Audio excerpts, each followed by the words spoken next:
வணக்கம். பொதுவாக அக்யூபங்க்சரில் ஊசிகளை கொண்டு சிகிச்சை வழங்குவது அப்படிங்கிறது மிக மிக அடிப்படையான ஒரு விஷயம். நிறைய பேர் நான் சொல்கிறது எல்லாமே துவக்க நிலையில் உள்ளவர்களை பற்றி தான். ஸோ நிறைய ஆரம்பத்தில் அக்யூபங்க்சர் படிக்கிறவங்களுக்கு ஊசி போடுறதுல மிகப்பெரிய ஒரு தயக்கம், பயம் இருக்குது. அது மட்டும் இல்லாமல் பல இடங்களில் படிக்கும்போது அவங்களுக்கு ஒரு யூனிஃபார்ம் ட்ரைனிங் கிடைக்கிறது இல்லை. ஸோ ஒரு சிலர் சுஜோக் நீடிலை தவிர வேறு ஊசிகளையே பயன்படுத்தினதில்லை அப்படின்னு சொல்கிறாங்க. ஒரு சிலர் ஹாப்சூன் நீடில் தான் நான் பயன்படுத்துகிறேன், ஒன்சூன் நீடில்லாம் நான் சிகிச்சைக்கு பயன்படுத்துறது இல்லை, பயமாக இருக்குது அப்படின்னு சொல்கிறாங்க.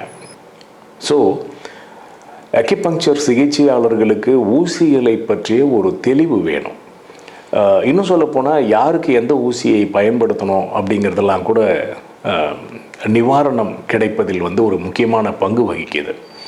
இப்போது சுஜோக் நீடில் யாருக்கு போடணும், ஹாப்சூன் யாருக்கு போடலாம், ஒன்சூன் நீடில் நார்மலாக நம்ம பாடி அக்குபங்க்சருக்கு யூஸ் பண்ணுறோம்.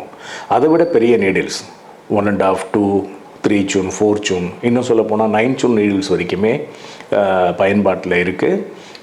சில special cases like cosmetic problem, obesity, acupuncture அனஸ்தீசியாக்கெல்லாம் நம்ம அந்த மாதிரி நீடில்களை பயன்படுத்துகிறோம். பட் இந்த வகுப்பில் ஃபார் பிகினர்ஸ் அக்யூபங்க்சரில் துவக்க நிலையில் உள்ளவர்களுக்கான ஒரு பயிற்சி, ஒரு ப்ராக்டிக்கல் ட்ரைனிங் டிசைன் பண்ணியிருக்கிறோம். How to needle. ஸோ இந்த செமினார் வரும் ஞாயிற்றுக்கிழமை காலை, அதாவது 29ஆம் தேதி 10 மணியிலிருந்து 1 மணி வரை நடைபெறும்.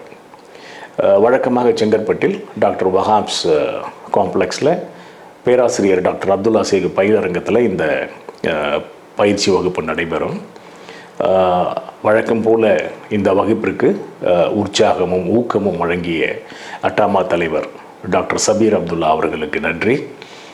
இதில் துவக்க நிலையில் உள்ளவர்கள் தான் பங்கு பெறணும் அப்படிங்கிறது கட்டாயம் இல்லை. ஓரளவுக்கு அனுபவம் இருந்தாலும் இதை தெரிஞ்சுக்கணும் அப்படின்னு நினைக்கிற மற்ற மருத்துவர்களும் பங்கு பெறலாம். வகுப்பில் சந்திப்போம். நன்றி, வணக்கம்.